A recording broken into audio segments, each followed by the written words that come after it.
Because if they weren't, they would not be constantly telling us every single day how we are going to die alone or to enjoy our cats or, some other stupid asinine thing that's not true. They wouldn't be so afraid of us being happy. They wouldn't be so afraid of us going to college and getting a degree or starting a business or doing something else to make our lives better. They would not feel threatened by us getting higher educations or getting bachelor's or master's or PhD. They would not be threatened at all. As a matter of fact, they would be happy for us. And yes, there are some men who are legitimately happy for us.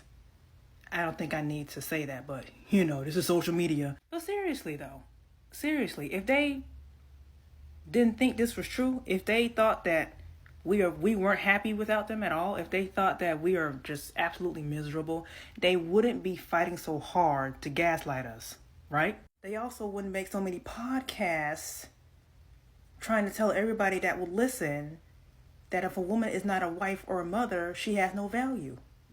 Because how many people are you trying to convince?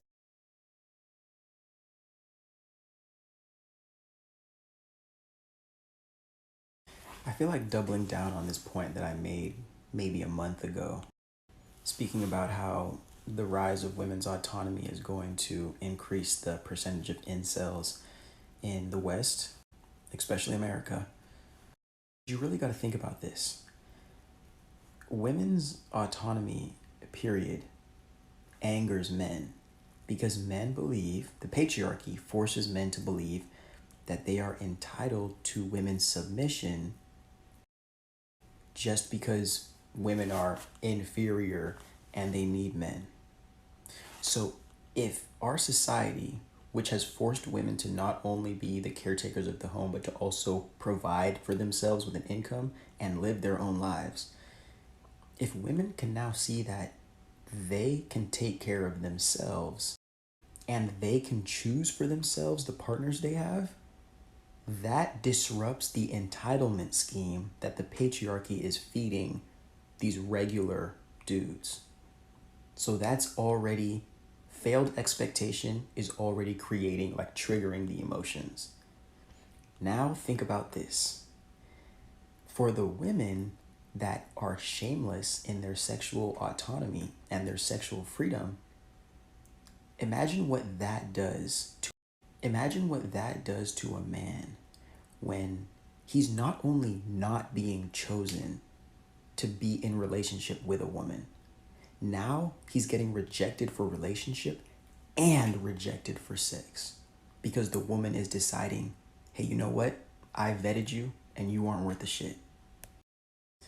That's when the marriage rate is going to decrease ridiculously. That's when the single, lonely, sexless men is going to start increasing. And I'm telling you, bro, the incel shit is going to start. And there's a lot of men who are in relationships right now with women who just aren't in a position to liberate themselves. Or maybe it was just, cultural conditioning that brought you to a point. But there are so many relationships that are hanging on ice right now, or the edge, or whatever you want to call it, simply because the two people just have enough life to live and enough material to escape into that they don't have to address the deep parts of these connections and who people really are and what they really believe. Remember, the patriarchy tells men that they are entitled to women. Just remember that. They are entitled to the fullness of women. Unfulfilled expectations turn into disappointment. Disappointment turns into frustration. Frustration gets expressed through anger. And at no point during any of this process have we as men looked within ourselves to sit down and see, oh my goodness, maybe if I stopped talking to other men about how to court and love women, and I started developing my own understanding through listening to men and women, but prioritizing the opinion of women if I really want to love them, maybe I won't be failing so much and so away and apart from the things that I truly desire to have in this life. Maybe I'll actually have respect of women in my life that goes beyond my ability to sleep with them. Because more times than not, they don't even care about how many girls you can sleep with. They care about feeling comfortable with you. being able to respect you, being able to fall under your guidance and your presence. They respect that. You don't even allow women an opportunity to respect you because you're chasing the validation of the boy so goddamn much. And I'm trying to tell you this, it's always going to fail. Because the boys don't have you when it's time to have those real emotional connections and conversations with your woman. You have to be man enough to stand there and to be there and to fight through that shit, man. And to really make sure that you're connecting with somebody that you care about. But you decided to prioritize the validation of destroying your ability to develop real connections rather than actually being able to have real connections. So when people who you were competing against as your friend group start leaving you, start running behind your back, start doing selfish things,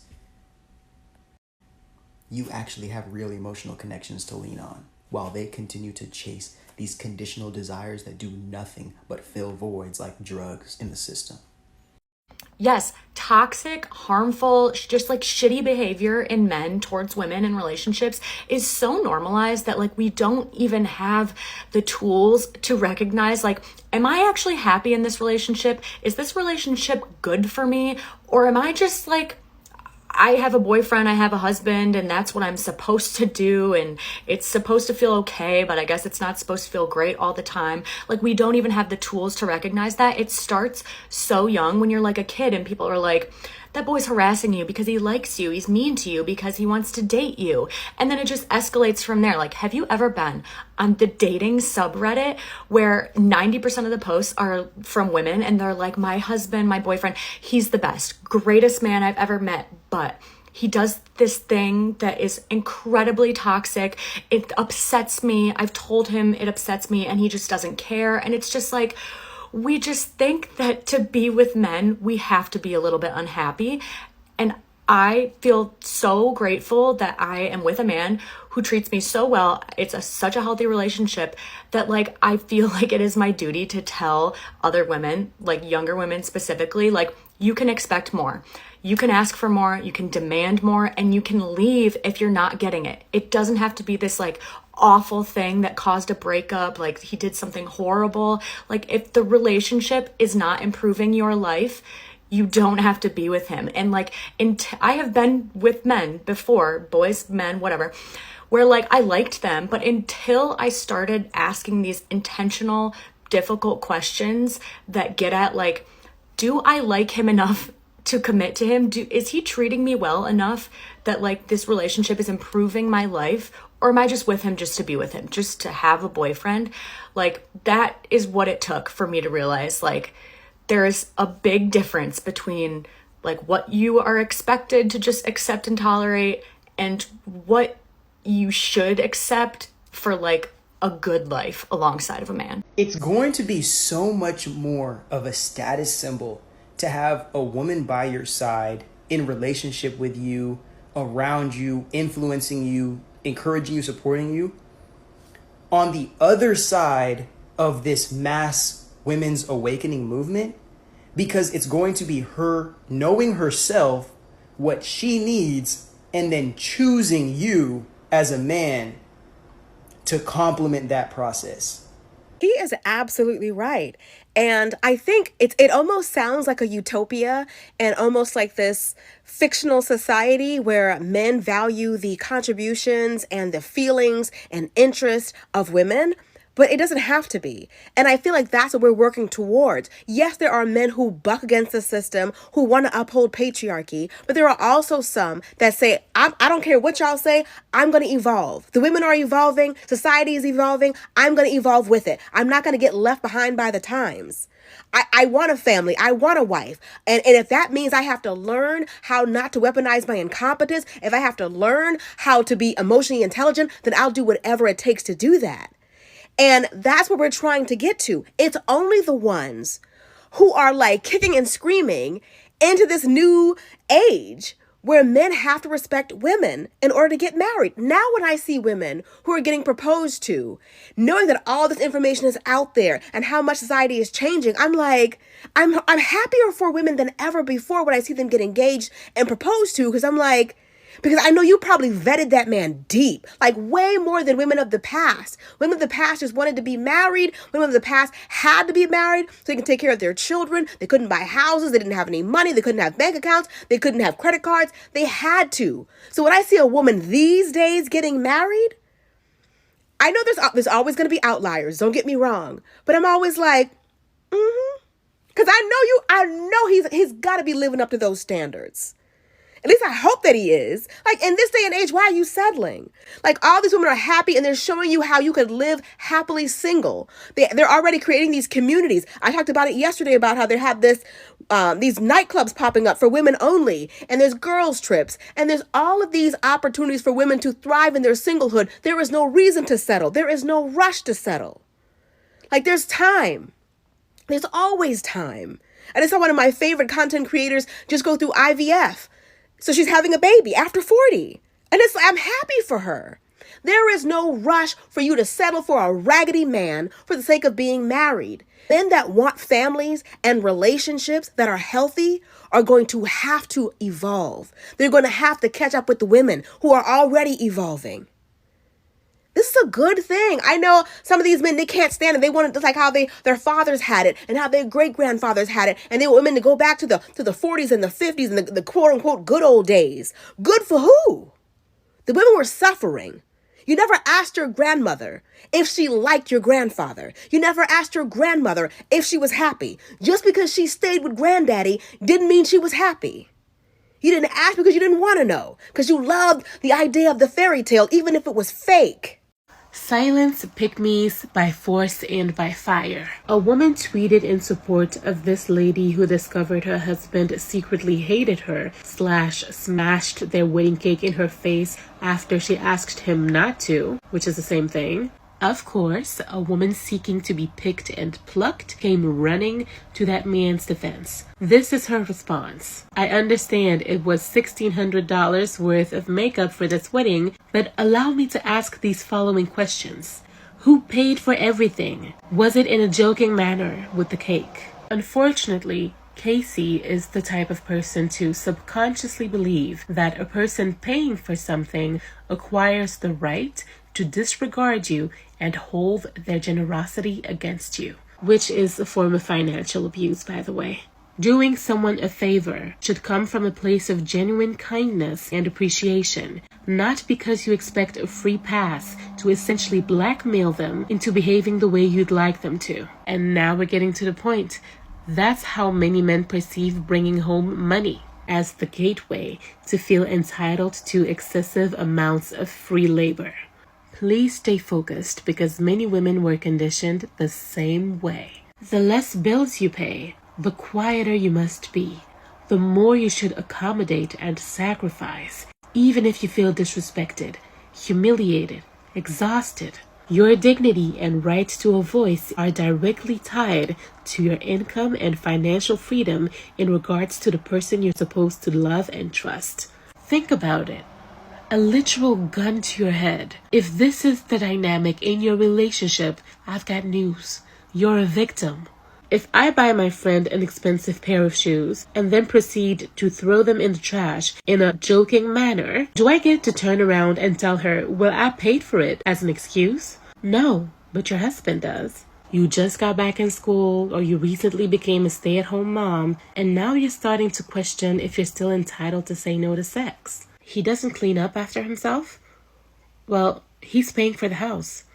You should be grateful, right? Suddenly, you're not as comfortable letting him know you don't appreciate him making you the butt of the joke when his family comes for dinner. Why does he suddenly demand so much say in everything, even topics he didn't care about before? Even you. Because of this type of thinking illustrated in Casey's comment right here. How well can he handle being in control without abusing that power, even subtly? Now look at you spreading the message you should seek to free yourself from. Stockholm Syndrome. Break free, Casey, and if you just realized you're a Casey too, find someone who doesn't despise you unless they're in charge of you. It goes for friendships too. I don't want to say stay-at-home moms, but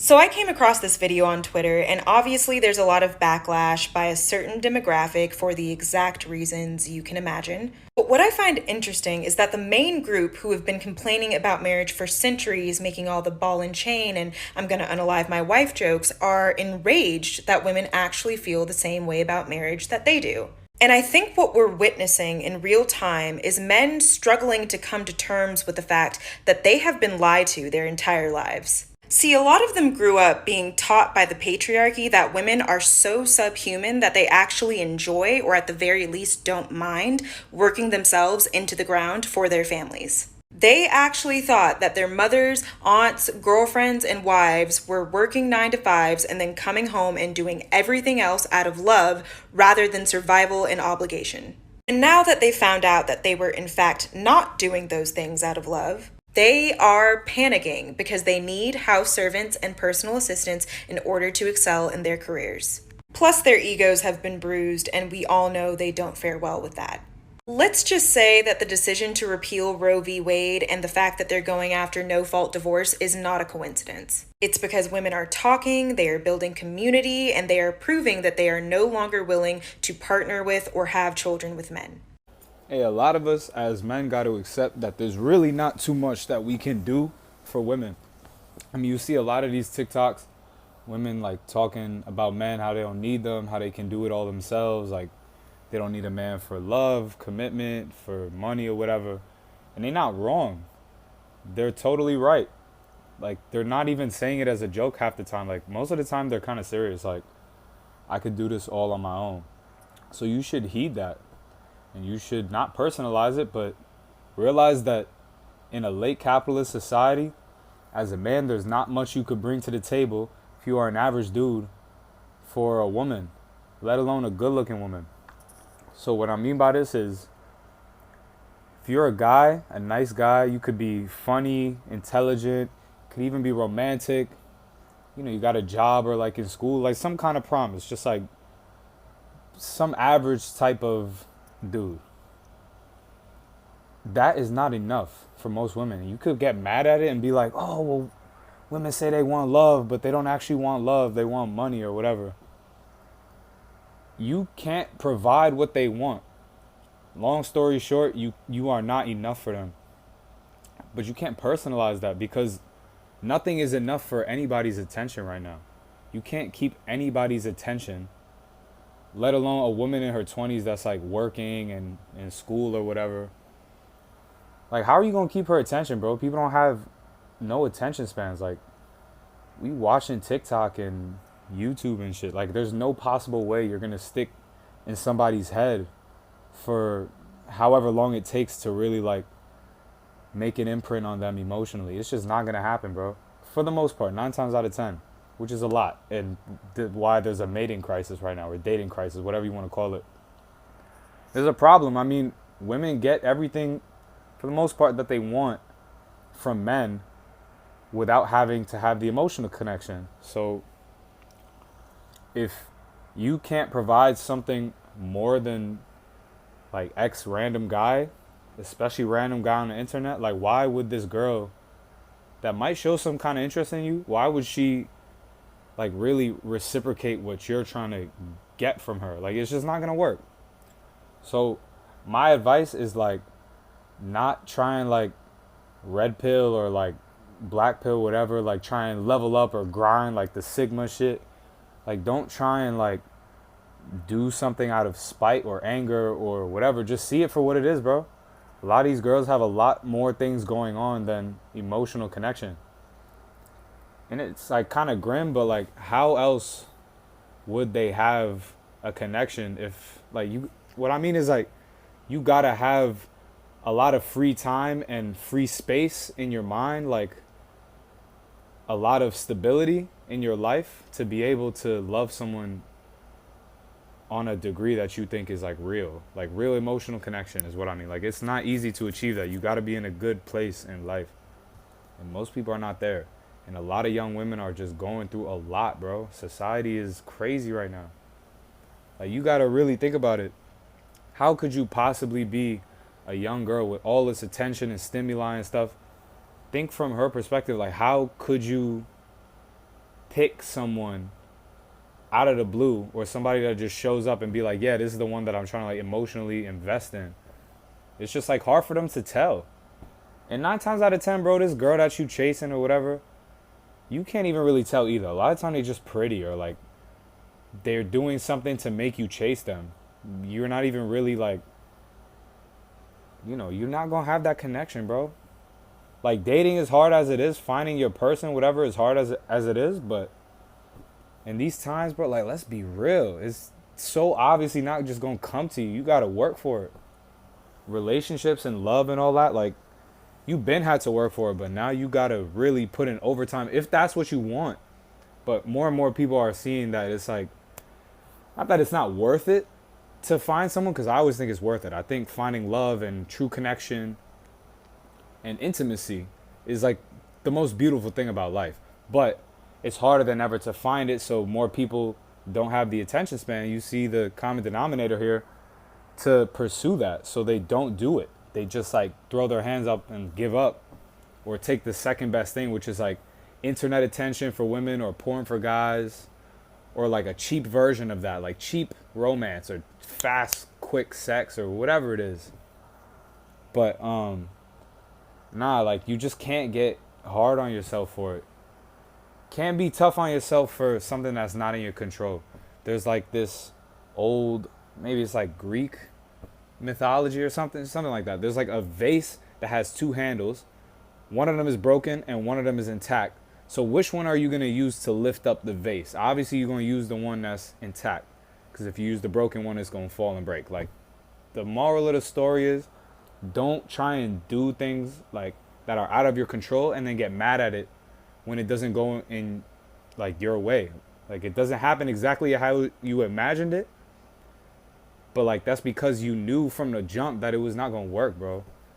Like, just be real with yourself and be like, yo, if this girl is not showing me the interest or the reciprocation even after we made a connection, it's because you don't have the lasting power of something stickier like TikTok or Netflix, or like a job, like a career, school. Like, these things really take up people's attention. So when you can't beat that out, you just can't get hard on yourself, bro. I could go on for days about this, but this is like something that I see all the time. And it has definitely happened with me. Like, this is why I can speak on it, because I've personalized these kinds of things before. But I'm at the point now where it's like, well, if it's not working, you can't try and make something work. Love and so on is supposed to be easy. It's supposed to just like flow and connect. So if it doesn't, that should be a sign.